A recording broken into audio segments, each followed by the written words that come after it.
अस्सलाम वालेकुम फ्रेंड्स, मैं हूं आपको शोएब अहमद। सब्सक्राइब कीजिए मेरे चैनल को और बेल आइकन दबाइए मेरी वीडियो सबसे पहले देखने के लिए।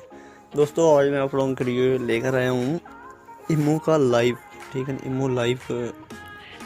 तो अभी हम तो सिर्फ इसको चैट और कॉलिंग के लिए इस्तेमाल करते हैं, लेकिन इसका एक नया जो फीचर अभी मेरे सामने आया है वो है इमो लाइव। तो इसके लिए मैं आपको ये दिखाता हूँ अभी इमो लाइव का।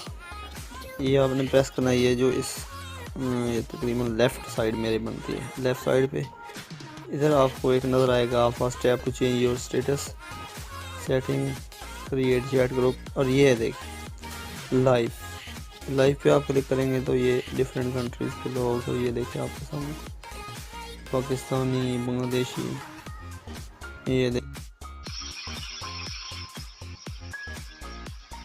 ये आ रहा है जी लाइव।